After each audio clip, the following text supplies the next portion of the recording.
My wife wanted to humiliate me in front of everyone at the company party, as if I were a disposable object, a faded piece of the past that she wanted to bury with a champagne toast. In front of directors, colleagues and even the new intern who barely knew my name, she decided to expose me, mock my way of speaking, my body, my clothes, my way of living, as if all the years we spent together were just a burden that she bore with pity. I didn't expect that. Or rather, I expected it, but not there. Not like that. That party, which I myself helped plan weeks in advance, became the stage where she decided to kill me while I was still alive. And he still smiled. She smiled as if she were ripping off the shackles of an invisible prison. The problem is that when someone tries to humiliate a man who has already lost everything for love, they risk discovering the kind of silence that precedes a hurricane. The people around us laughed nervously. Some averted their eyes. Others filmed. She knew this was the moment she would win. That I would finally shut up. That she would accept my place on the floor and leave the way clear for the man she chose silently, behind the scenes of our wedding, as if I were nothing more than a tired extra in a play where she was the star. But what she didn't expect was that I already knew. That I had already seen the messages, the touches exchanged in the parking lot, the lame excuses for leaving later or going to bed earlier. She had no idea that same week, I had hired a lawyer. That everything was ready. I wasn't there to smile and toast. I was there to finish her off. So, when silence took over the party after another one of her jokes about my performance in the bedroom, I just raised my glass. I tapped her lightly with the fork, like someone asking to speak at a wedding, and said, I want to take this moment to make an announcement. A toast, in fact. To our divorce. Official. Irreversible. And already registered. Her laughter froze. The color drained from his face. And for a few seconds, she didn't know whether to laugh or run. You can't be serious. I am. And what's more, prepare yourself, because what's coming will strip you much more than you exposed me to today. There was something cruel in my voice. And for the first time in years, I felt like I was in control. What she didn't know was that everything was armed. That the new intern, the one she looked at so often, was responsible for delivering, minutes later, an envelope with copies of the messages and photos sent to the company's HR department. She had no idea that her lover, that man who promised to protect her from me, had been unmasked by his own arrogance. And that everything, absolutely everything, was going to collapse before her. But even the most meticulous of plans couldn't prepare me for what came next. What seemed like my victory became just the beginning of a spiral of revelations, of buried pain, of open wounds. Days later, she tried to convince me that everything was to blame for the emptiness I left behind. That I was distant. Cold. That she just wanted to feel alive. But what tore me apart inside wasn't just the betrayal, it was the way she replaced me, as if it were easy. As if I were an old drawer that she decided not to open anymore. She said to me, "You stopped looking at me." And I replied, "You were the one who turned off the light." But what she didn't expect was that the game she started would bring a price too high to pay. Because, unlike her, I didn't need hidden lovers. I needed justice. While the process was going on, she tried to get to me emotionally. He said he loved me, that he missed me, that we had a history. And we did. But the past is no guarantee of anything when someone decides to kill the present with lies. What she didn't count on, and perhaps this is what hurts the most for those who cheat, is that the betrayed person also learns to lie. I smiled. I said I understood. But inside, my every step was meticulously calculated. Her every word, used against herself. She believed she could emerge unscathed. That losing the wedding would be the greatest harm. But it was in court that her mask fell. Not just for me. But for everyone. For the judge, for the lawyers, for the friends who used to applaud her at parties. When the custody of our children was decided, she had no idea that the dossier I put together with witnesses, prints, videos and reports would overturn her fragile version of a dedicated mother. He's manipulating everything, he's making it seem like I'm a monster. And I said, looking her straight in the eye, I don't need to make anything up. The truth is cruel enough. Her silence in that moment gave me back a part of myself that I thought I had lost. The guard stayed with me. And she lost more than she imagined. Her lover abandoned her weeks later, saying he didn't want this mess. The company, already tarnished by internal scandals, no longer wanted to keep her on staff. And the friends, those who loved the parties and the toasts, disappeared like smoke. And even then, she insisted on saying that everything was my fault. That if I had been more present, more affectionate, she wouldn't have looked for what was missing in me in someone else. The old excuse of those who refuse to admit that they made a mistake not out of necessity, but out of choice. And the cruelest of karmas was not the loss of custody, nor of a job, nor of a lover. It was emptiness. The silence of the walls. The absence of children. The loneliness of unanswered messages. I rebuilt. It took me time. I bled inside. I had nights where I wished I hadn't woken up. But something inside me, an ancestral survival instinct, pulled me back to life. And it was on one of those turns that I found a new perspective. Someone who didn't see me as a broken man, but as someone who had the courage not to bend. Someone who, unlike my ex, looked me in the eyes and not over my shoulder. But there's something that still consumes me, and maybe you understand. It wasn't physical betrayal. It wasn't the stolen kisses, the clandestine touches, the whispers between meetings. It was contempt. The way she discarded me in public, as if everything we had experienced was a joke. As if I had never been worth anything. This kind of pain doesn't bleed on the outside, but festers on the inside. To this day, I sometimes find myself wondering what would have happened if I had reacted differently that night. If I had remained silent. If only he had let the divorce happen in silence, like so many do. But then I remember the look on her face when I announced the end. The shaking of the cup. The frozen laughter. The sudden realization that the tables had turned. And there is no price in the world to pay for that moment. What you might want to know is, how did someone so cold as to laugh at someone else's pain in front of an audience react when they lost everything? What happens to those who exchange love for the adrenaline of a secret? What is left of a woman who believed she had everything under control and ends up sleeping alone, away from her children, away from her home, away from the life she herself destroyed? And more, how did she beg, yes, beg, for something she would never get back? The answer, you will only understand when you know every detail of this story. Welcome to the channel where love is tested and betrayal is never romanticized. Here, no form of infidelity is supported, on the contrary, our fictional stories exist to reveal how betrayal can devastate lives, homes and hearts. Get ready, because what you're about to hear is more than a story, it's a reality check. Take a deep breath. The truth hurts. And this one, is going to burn. They were the couple that everyone admired, and sometimes even envied, although few knew the truth behind the complicit looks and perfectly rehearsed smiles. Daniel and Lara met on a random afternoon, during a business conference where he was a guest speaker and she was part of the organizing team. A casual meeting, but from the first moment it carried something more dense than simple attraction. There was a subtle connection there, almost imperceptible, but which was strengthened with each exchange of glances, with each comment made between one pause and another. He, successful in the corporate world, exuded security and intelligence. She, refined, articulate and engaging, knew how to position herself in any environment.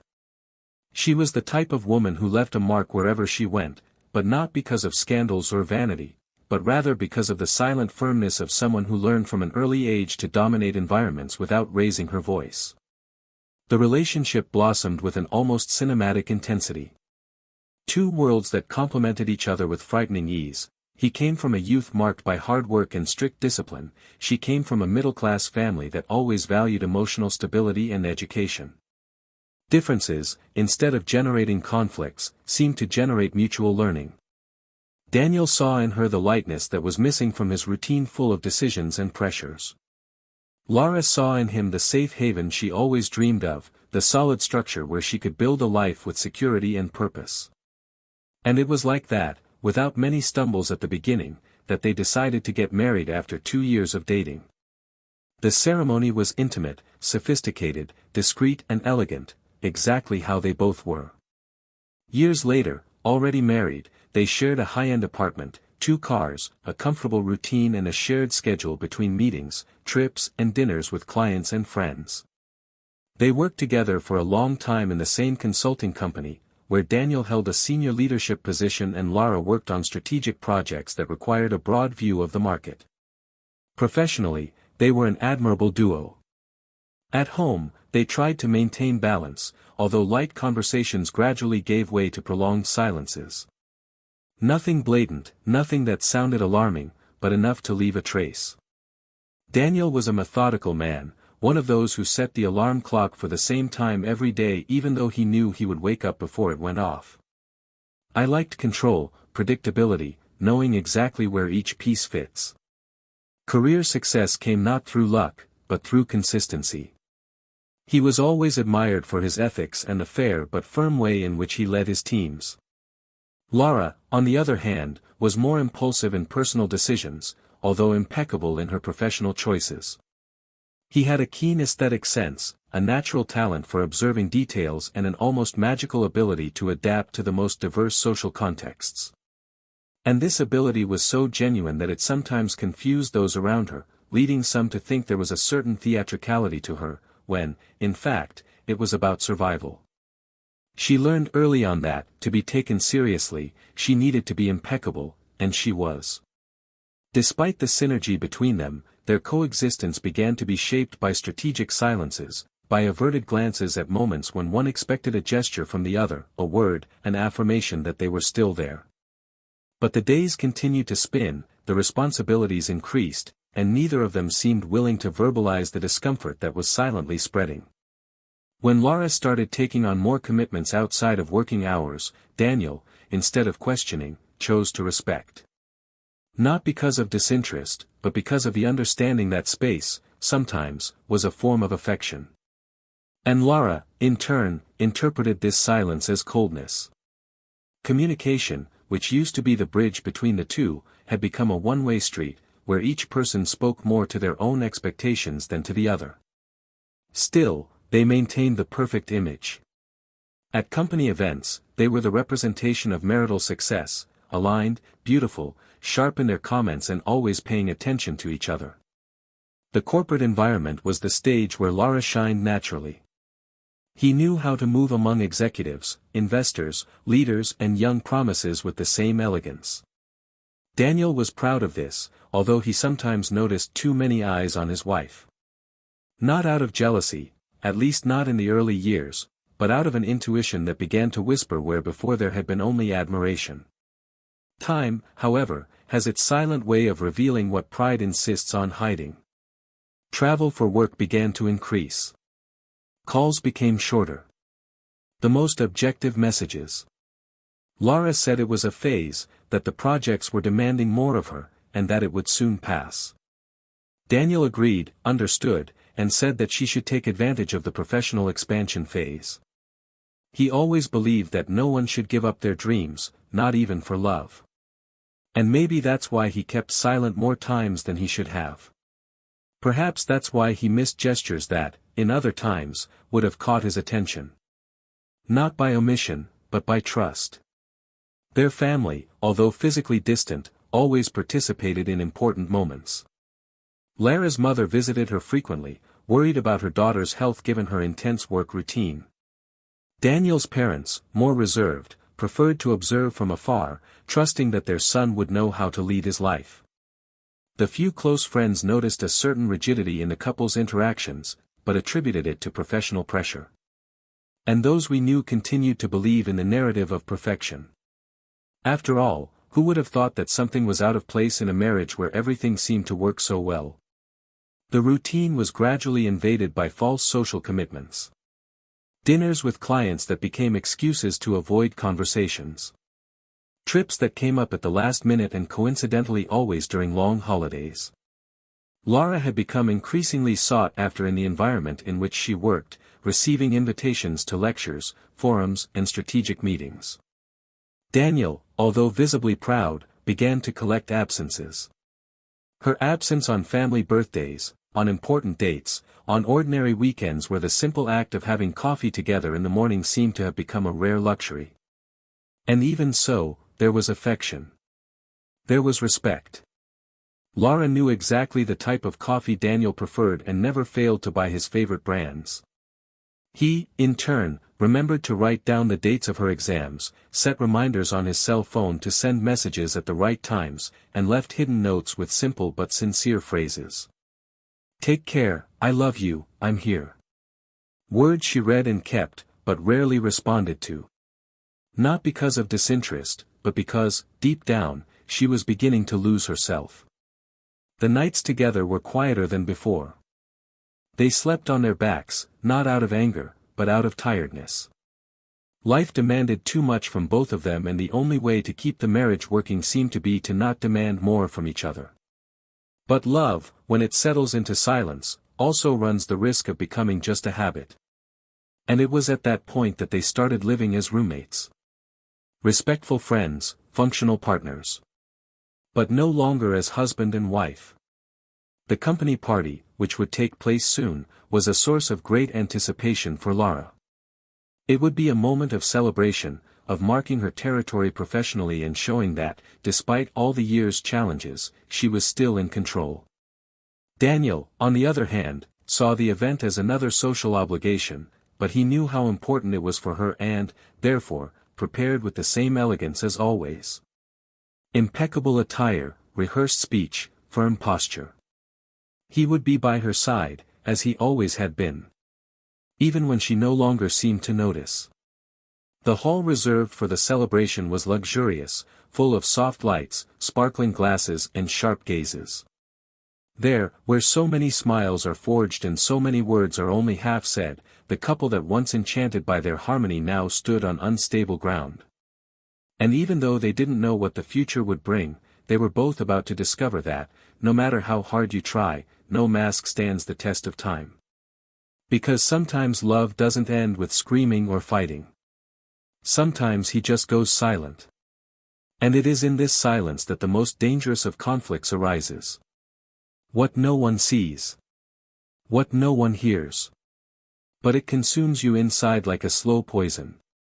And what Daniel was about to discover, would forever change everything he thought he knew about her. The night of the party was approaching and, for Laura, that event had a special meaning. She had worked tirelessly over the past few months, closing important projects and positioning herself as one of the company's top leaders. She knew that eyes would be on her, both those of admiration and those of judgment, and, therefore, she planned every detail with precision. From the dress chosen weeks before to the way her hair would fall lightly over her shoulders, Laura knew the power that emanated when she felt in control. Daniel, as always, maintained his calm posture. He knew the importance of that night for his wife and, although his enthusiasm was not the same, he committed himself to being present, to supporting her, to playing, as he had always done, the role of a reliable and balanced husband. In the days leading up to the celebration, the two barely crossed paths inside the house. Laura left early and returned late, claiming last-minute meetings, strategic lunches with directors, important decisions to be made. Daniel, even though he noticed the most obvious distance, chose not to confront. Maybe out of fear of what I would find if I persisted, maybe because I still believed it was just another difficult phase. He tried to maintain small gestures, he left dinner served, prepared coffee, wrote kind messages. But most of the time, the tickets were not found or even read. Communication between the two, which was already strained, now seemed to dissolve into a routine where affection had been replaced by formality. Even so, on the night of the event, they arrived together. Daniel, dressed in an impeccable dark suit, with an air that mixed firmness and restraint, walked next to Lara, who shone under the light of the chandeliers, in a burgundy satin dress that precisely accentuated each curve. She looked stunning. He is serene. The ideal couple, once again. But there was something in Lara's posture that Daniel had never seen before.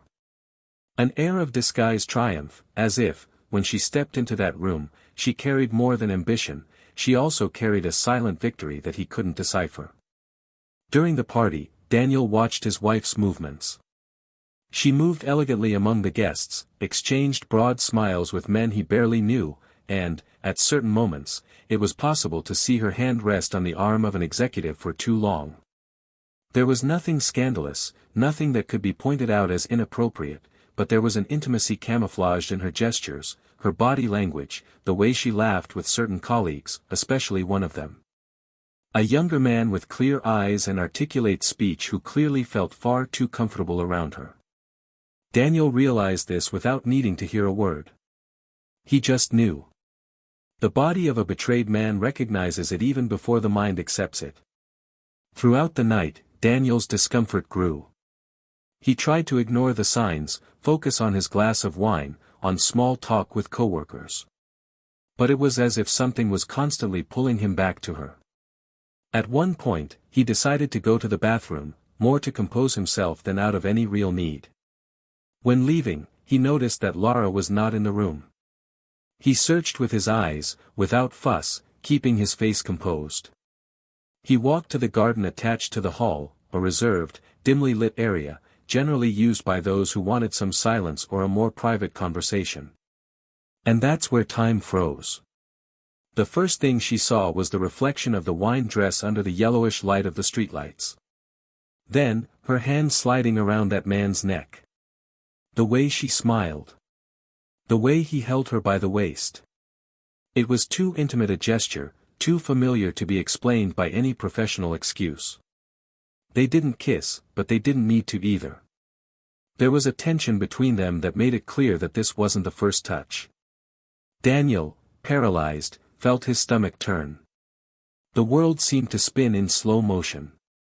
There was no immediate anger, no scandal, no impulsiveness. There was just an overwhelming silence that invaded every part of your body. He went back inside without being noticed, sat down in the same place, picked up a new glass of wine and stared into space. The pain didn't come like an explosion. It came like a trickle of cold water that slowly ran inside, washing away any and all fantasies that there was still and thus. He remembered everything they had experienced.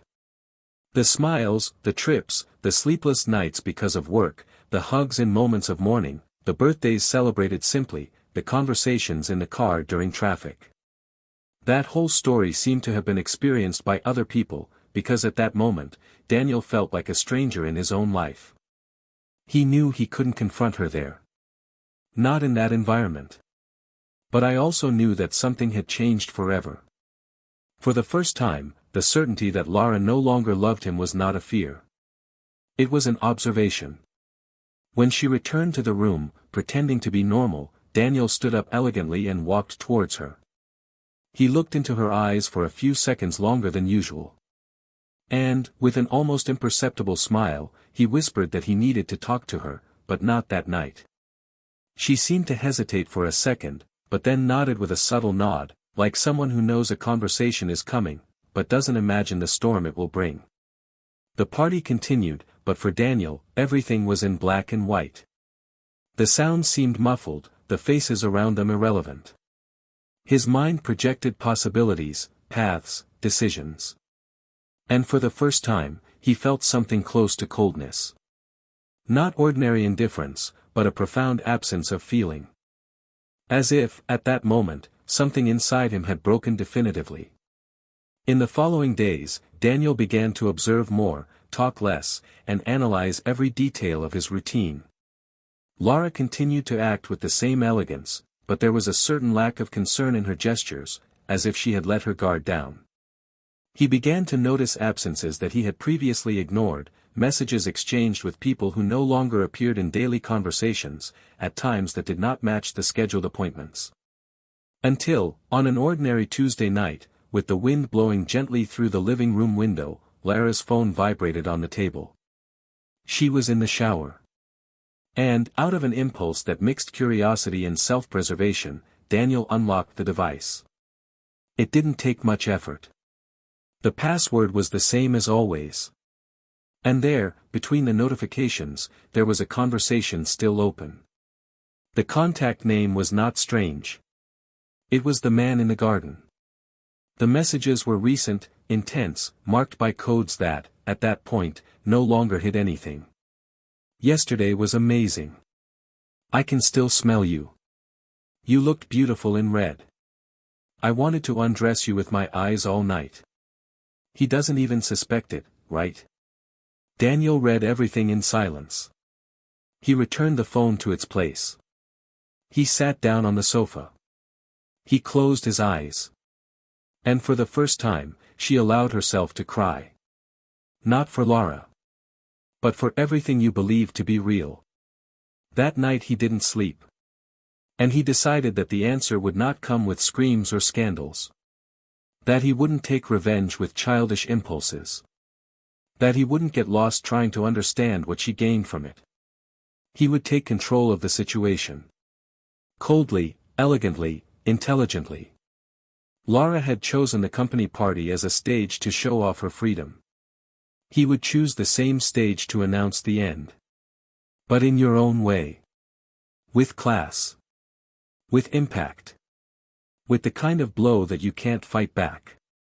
And so, while the world around her remained in apparent normality, while Lara made plans for a weekend away with her friends, while exchanging hidden messages and smiling on her cell phone in silence, Daniel prepared his departure. Silent. Cruel. Imminent. And absolutely unforgettable. Because what she did, he could never stop. But what he was about to do, she would never be able to forget. The night was filled with invisible tension, a silent electricity circulating among the people gathered in the main hall of the company's headquarters. The event celebrated the opening of a new branch, and everyone was impeccably dressed, with glasses in their hands and smiles that tried to appear spontaneous. Lara glided among the guests lightly, as if she were at the height of her career, collecting compliments and subtle touches on the shoulders and back, almost imperceptible gestures that only those who are attentive notice. And Daniel was attentive. Much more than she could imagine. By his side, he kept his smile contained, his posture erect, his eyes steady.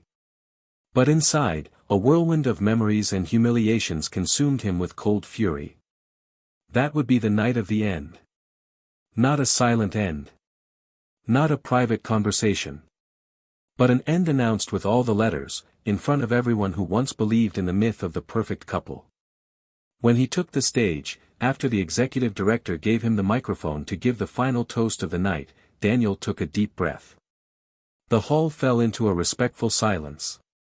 Lara watched him from the audience, her smile slightly nervous. Maybe because I still believed he would pretend to be normal. Maybe because he felt something was coming. He started talking about the company's success, collective work, overcoming challenges. And then, like someone changing the subject in a brutal whisper, he said there was something personal to share. All eyes turned to him with more attention. And it was there that Daniel, with a firm voice, revealed that his wife, without mentioning her name, had chosen to follow a path parallel to that of marriage. A hidden path, full of lies and secret meetings, while he, blinded by trust, remained faithful to the commitment they once made. The murmur ran through the room like an electric current. Lara froze. The blood seemed to leave his face. Her eyes fixed on Daniel, trying to decipher if this was real or a nightmare dressed in a suit. But he didn't stop. He went on to describe, with cruel clarity, how he discovered everything, how he observed the signs, how he put the pieces together. And finally, how he made the decision to free himself. "I'm getting a divorce," he said, and the silence after the sentence sounded like muffled thunder. The room, for a few seconds, seemed to stop breathing. Daniel walked off the stage in no hurry, with the same control he had maintained over the last few weeks. He crossed the room, ignoring the looks and whispers. Laura followed him, tripping over her own heels, her face burning, her heart racing. When she reached him in the side corridor, away from direct eyes but still in the sight of many, she grabbed his arm tightly and told him through her teeth that he was crazy, that he couldn't do that to her. Daniel turned slowly, his eyes burning with contained indignation, and replied that not only he could, but he should. You exposed me without a word, Laura. You undone me with your silence and your disguised smiles. Now it's my turn to return the truth. And unlike you, I do it head on. She tried to argue, to scream, to justify herself. But nothing he said seemed to make sense. Everything sounded small. Too late. Daniel watched her as if he were seeing a portrait of a past that no longer represents anything. So when she desperately asked why he hadn't said anything earlier, he just mumbled that he needed the right moment. And that moment had arrived. 2 days later, Laura showed up at the apartment to talk. His eyes were swollen, he was dressed simply, without makeup, without armor. Daniel received her with a discreet wave and let her enter. They sat facing each other, the gulf between them more evident than ever. She started saying that she made a mistake, that she let herself get carried away, that she felt alone, despised, that she didn't plan any of it. Daniel listened to her without interrupting, his eyes fixed, cold, as if trying to excavate some truth beneath those words that flowed like tears. She said he had changed, that he was always distant, that she needed to feel alive. That the other meant nothing. And that what they had was real, it was love, it was history. That it couldn't end like this. He waited for her to finish. And then, calmly, he said he wasn't surprised by the betrayal. No more. But there was something that still needed to be said. Something Laura never imagined he knew. Daniel got up, took a folder from the drawer and placed it on the table. You didn't just lie to me, Laura. You lied to a court. To a judge. To our children. And now, you're going to have to deal with this. She frowned, confused, opened the folder and began to read. Her eyes widened with each line. Her body shook as she read the documents that proved that, 2 years ago, she had forged Daniel's signature in a legal case regarding the custody of the children, a long-standing plan to try to secure full custody if he discovered something. Daniel knew everything. I knew a long time ago. But he remained silent. Waited. And now, with indisputable evidence and precisely collected testimonies, he was ready to act. Laura tried to get up, but her legs gave out. He sat down again, his hands shaking on the table, his breathing quickened. She said it wasn't like that she just wanted to protect herself, that she never thought he would see. Daniel then revealed what she could never have predicted. He had already handed everything over to the lawyer. The judge responsible already had the case in hand. And, according to the legal advice she received, the chances of her losing custody completely were high. Very high. She collapsed right there. The woman who once paraded proudly through the company's corridors now sobbed in front of the man she swore to love. He begged. He asked to talk again. He said he would give up everything except the children. She said she was a mother, that she couldn't live without them. But Daniel had already decided. There was no more conversation. There was no more agreement. There was only the truth. And its consequences. As she cried, Daniel remained silent. Inside him, the pain had not disappeared. But now it was molded into something more solid. Something irreversible. Her betrayal hadn't just destroyed their marriage. He had violated something even deeper, the trust of a father, of a man, of someone who for years believed that love and loyalty went hand in hand. And there, amid tears, silence and documents stained with guilt, the secret came to light with the weight of a sentence. The woman who had tried to control her destiny with lies now faced the real possibility of losing everything. Not for revenge. But for justice. Because sometimes love doesn't need to be destroyed with punches. All it takes is a well-guarded silence, a well-protected truth, and the right moment to explode. And that moment, finally, had arrived. Lara didn't come home that night.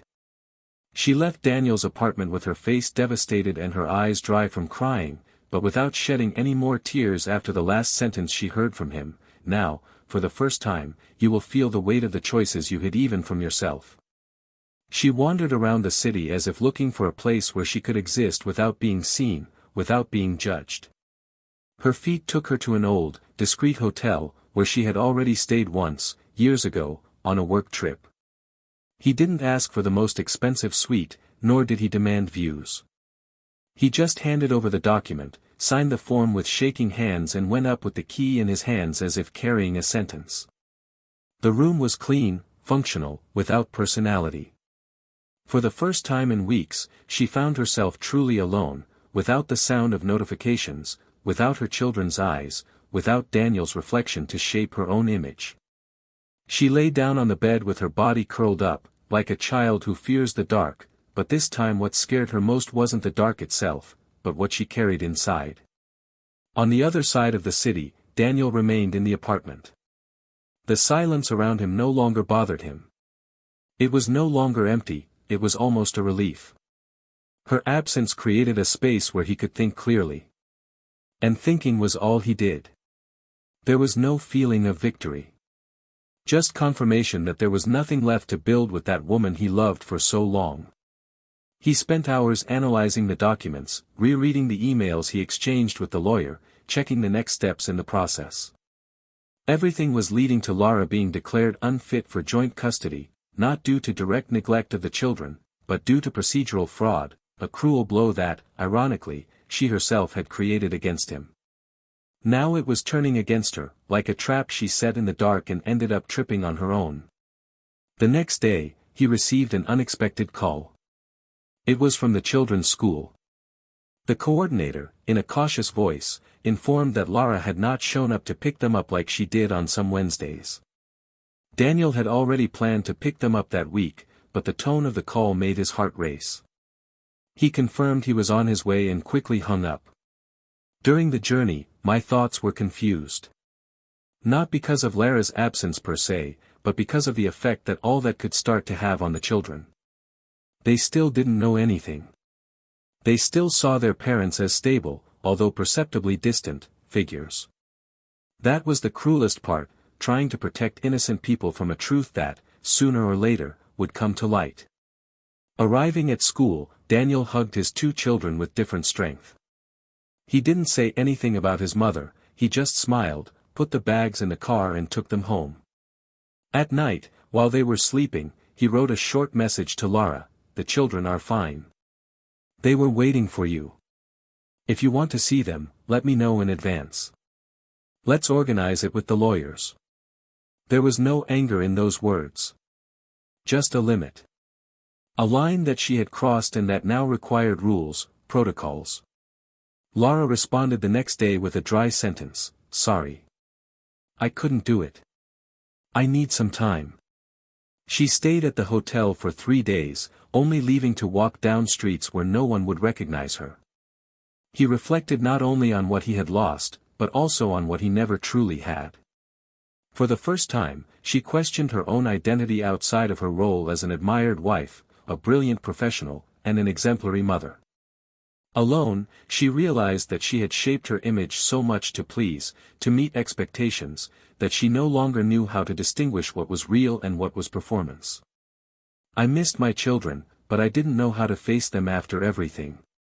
She missed Daniel, but not the silent man who pushed her away with looks, but the man who made her laugh with intelligent ironies, who prepared coffee as if it were an art, who defended her even when she made mistakes. That man, he knew, no longer existed. Or maybe it had never really been yours. On Friday, she asked to see the children. Daniel responded with a time and an address: his mother's apartment. "It will be easier for them. And safer for me." Lara got the message. He arrived with flowers, with toys, with a trained smile that crumbled when he saw his children's confused eyes. They hugged her, but there was a hesitation, as if they felt something was wrong. During the visit, she tried to maintain normality, but Daniel's absence in that scenario left her feeling out of place. It was as if he was watching his own life outside the window. When the children asked why she wasn't home, she said she needed to take care of some things. The little eyes seemed to accept, but not understand. Children understand more than they say. They feel in the air what adults try to hide. At the end of the meeting, before leaving, she asked for a minute with her mother-in-law. They entered the kitchen and stood face to face, two women marked by different times, but now united by common pain. Laura tried to explain what even she herself couldn't understand. The mother-in-law listened in silence. When Laura said she didn't expect to be punished so coldly, she heard something she would never forget. "My daughter, the problem is not the error. The problem is the theater you created over it. You didn't ask for forgiveness. You asked for understanding. And there is a huge difference between the two things." Laura just lowered her eyes, swallowing the tears that no longer found the strength to come out. Meanwhile, Daniel had resumed his routine with almost military precision. "I was focused on the process, on the children, on the company." He maintained an unshakable appearance, but inside he began to feel the emotional exhaustion that comes when pain gives way to tiredness. He didn't sleep well, he didn't eat happily, he avoided any contact that reminded him of the past. But something worried him. And it was no longer the betrayal, nor the documents signed in secret. It was the feeling that there was still something unrevealed. One last piece of the puzzle that was missing for him to fully understand what, in fact, led them there. This concern increased when, one afternoon, when searching for a document in Lara's old closet, he found a sealed folder. It was an envelope with a stamp from a family counseling clinic. When she opened it, she saw notes from old sessions, handwritten reports by her, recording feelings, thoughts, frustrations. But what caught his attention was a never-sent letter addressed to him. A detailed manuscript, dated over a year ago. It began, "If I ever have the courage to tell you the truth, I hope you read to the end." And what followed in those pages made his world spin. In the letter, Laura revealed that her lover, the man with whom she cheated on him, had not been just an affair. She had met him in a completely different context. He was, in fact, a former college classmate with whom she had a brief relationship before meeting Daniel. Someone who had emotionally manipulated her, forcing a relationship based on domination and submission. At the time, she broke contact and moved on with her life, but years later, he returned. Not by chance, but because he knew where to find her. He began to surround her with messages, with memories, with seductions. She resisted for a while, but eventually gave in, not out of desire, but out of a confusing mix of guilt, fear, and distorted nostalgia. And what embarrassed her most was not the physical betrayal, but the fact that she had allowed someone who had hurt her in the past to invade her life again, just when she felt most vulnerable. The letter continued, explaining that, during that period, she had also discovered something devastating. The man she had been involved with not only knew that she was married to Daniel, but also had access to privileged information about the company, obtained through third parties. Laura suspected he was approaching her as part of something bigger, maybe blackmail, maybe a scheme. But instead of telling everything, she remained silent. Afraid, ashamed. Of herself. Of what Daniel would think. Of what I could lose. And then, to protect himself, he started manipulating documents, predicting scenarios, creating an escape route in case everything came to light. It was in this context that she made the legal error that almost cost her her children. Not out of malice. But out of panic. Daniel dropped the letter in his lap, breathing unevenly. That explained a lot more than he wanted to accept. It didn't erase the betrayal. It didn't justify it. But it offered a new angle. It showed that, behind the haughty woman who challenged him on the party stage, there was someone on the verge of collapse, imploding inside for much longer than he imagined. And somehow that hit him harder than any confrontational scream. He kept the letter without mentioning it to anyone. That revelation, although essential, required a new type of decision. A step beyond pride, beyond pain. And he knew that from now on he could no longer just act like the injured man. Now, he was the father who needed to think about the best interests of his children, the man carrying the story of a lifetime, and who, like it or not, would have to decide what to do with the truth that had finally emerged from the shadows. Because, at that moment, it was no longer just about justice. It was about destiny. And how, even in the face of destruction, it is still possible to choose what to build with the pieces. The revelation of the letter did not bring relief. It brought more weight. It was as if Daniel now carried not only the pain of having been betrayed, but also the burden of understanding the dark dimension of it all. It wasn't just a wrong choice or a moment of weakness, but rather a chain of decisions that had intertwined over time, building a trap of which Lara had been, at the same time, the architect and the prisoner. He spent the following days immersed in a kind of emotional suspension, as if every gesture, every decision he had to make now needed to be filtered by this new knowledge. The other man's figure took on a new shape. He was no longer just the lover, but a manipulator. And Lara, despite being responsible, also seemed to have been the victim of a plot that was becoming increasingly difficult to judge definitively. And that tore him apart. Because forgiving would be an unacceptable distortion of what he went through. But condemning, with the same rigor, now seemed more cruel than fair. Her relationship with her children became her only point of stability.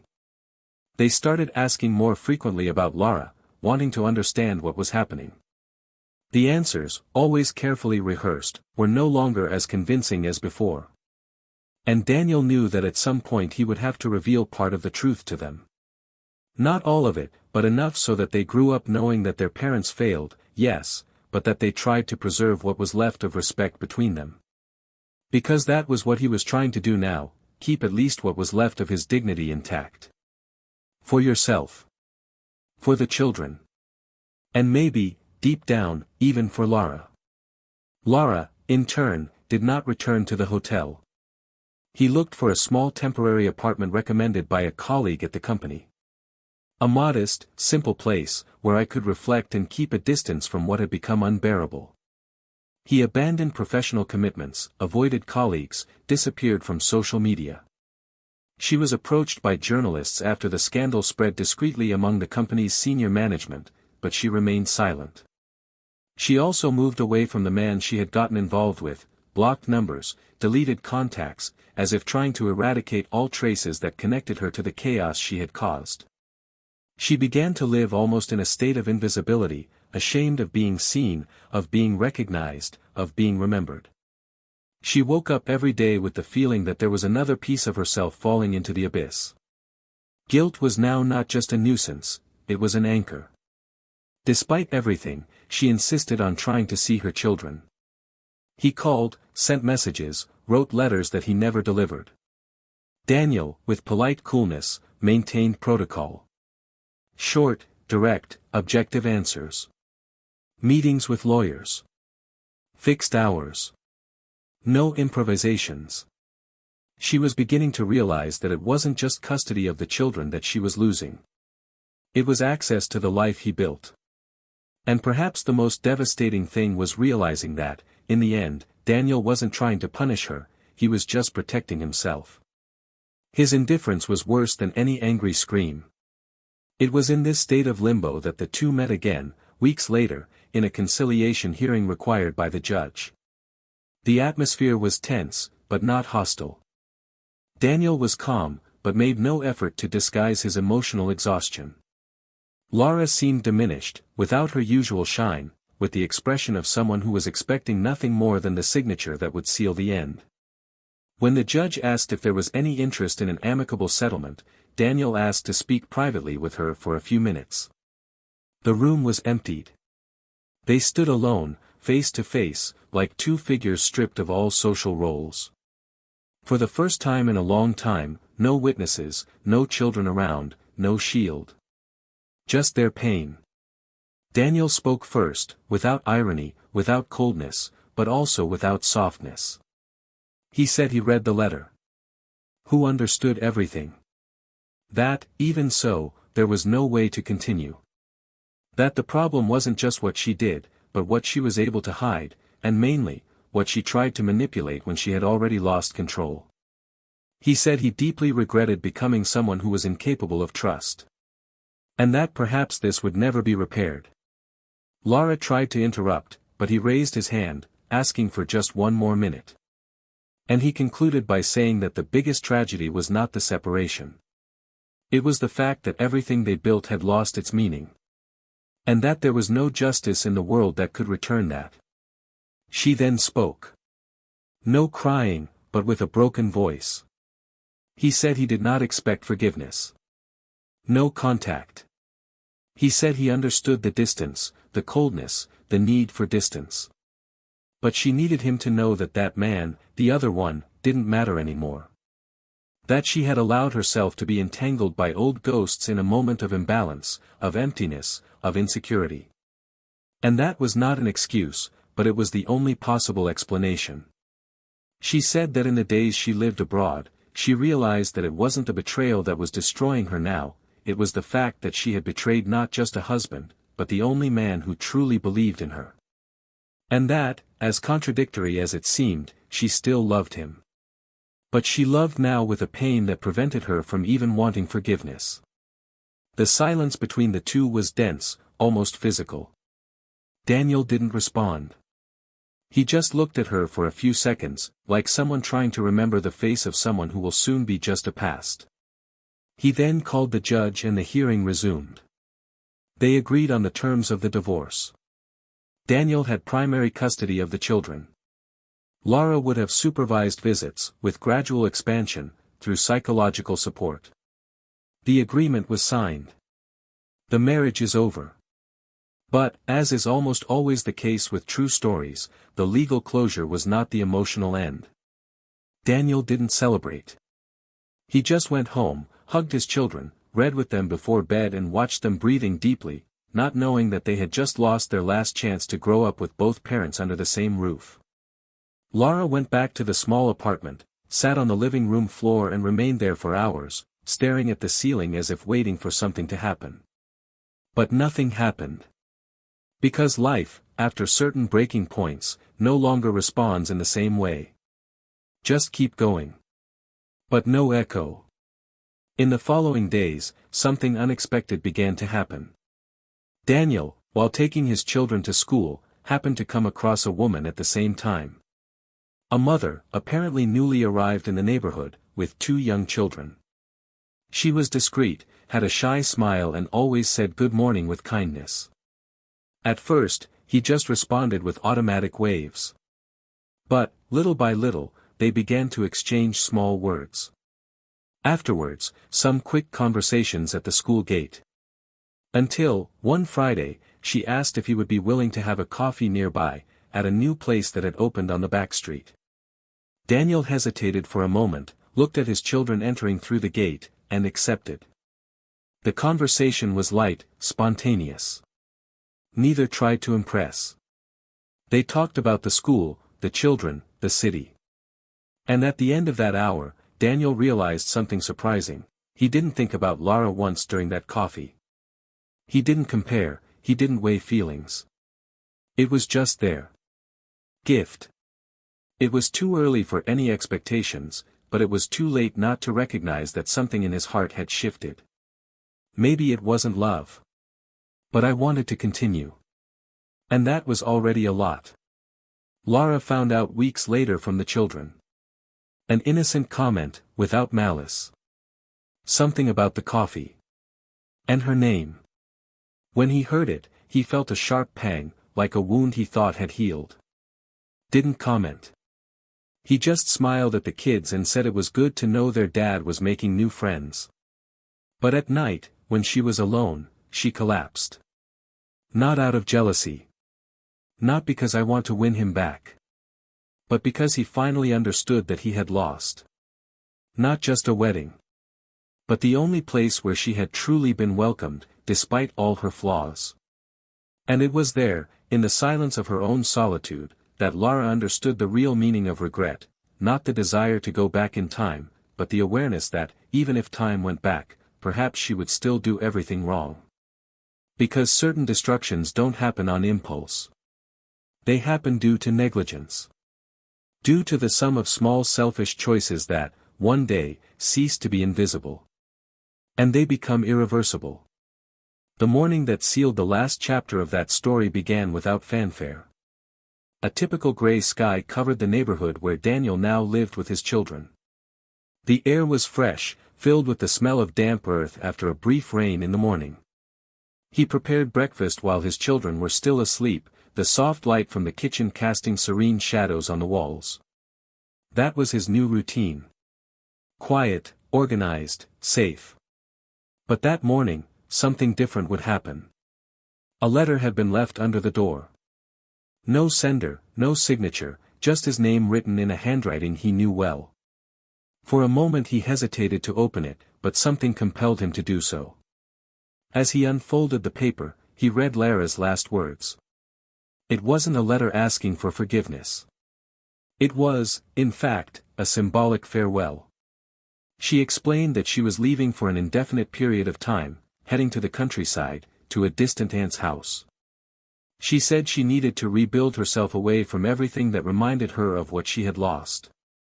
He said that he had left his job and was slowly selling what remained of his personal possessions, that his life was now limited to a few books, simple clothes, and the hope of, one day, being a person who could look in the mirror without looking away. She said that, above all, she hoped her children would grow up without heartache, even if she could no longer see them often. It ended with the phrase, "Losing you was a pain that tore me up inside, but realizing who I had become was what completely destroyed me." Daniel remained motionless for minutes. I didn't feel angry. Not sorry. What took hold of his chest was a strange compassion, not the one that forgives, but the one that understands. Because he knew, with brutal clarity, that not all evil is planned. Some people simply destroy themselves trying to prove that they are still good, and along the way, they drag down those who loved them most. He kept the letter in a box with other memories, like someone filing a closed chapter of a book that, although painful, was real. And he decided that that would be the last gesture of connection between them. Weeks later, when picking up his children from school, he again met that woman with whom he had had coffee a while ago. Now, she smiled more lightly, as if she was already waiting for him. They talked again, this time for longer, and ended up walking together to the nearby square. There, sitting on a bench under the trees that swayed lazily in the wind, they talked about new beginnings. She had also gone through a difficult divorce, and was also dealing with the pain of a past that she preferred not to show. But there was something about her that attracted him not because of her beauty, but because of her peace. It was a presence without rush, without demands, without attempts to invade, just existing alongside. The meetings became frequent, but discreet. Daniel didn't want love right away. I wanted complicity, respect, lightness. And that's what he found there, in that woman who didn't see him as a wounded man, but as someone whole, despite the scars. It became part of his and his children's daily lives, naturally, without impositions. The boys began to mention her fondly, to invite her to Sunday lunches, to ask for her when she didn't come. And Daniel understood, without needing to verbalize, that a new story had begun. Not to replace the old one, but to show himself that it was possible to love again, in a different way, more mature, more honest, calmer. On the other side, Lara started her life again away from the spotlight. Working in a small stationery store, wearing simple clothes, taking care of a vegetable garden at the back of the house where he lived. He sent letters to his children from time to time, which Daniel read before delivering. Some he retained, as he considered them still too full of regret. Others, he delivered with instructions so that the boys knew how to separate love from guilt. Lara understood this filter and started writing less, but with more truth. He learned to accept his absence as a form of respect. And, little by little, he began to look at himself with less self-pity and more awareness. She became a volunteer in a support group for women who had experienced psychological abuse, trying to prevent others from following the same path of silence and destruction. He was not seeking public redemption, just some internal peace.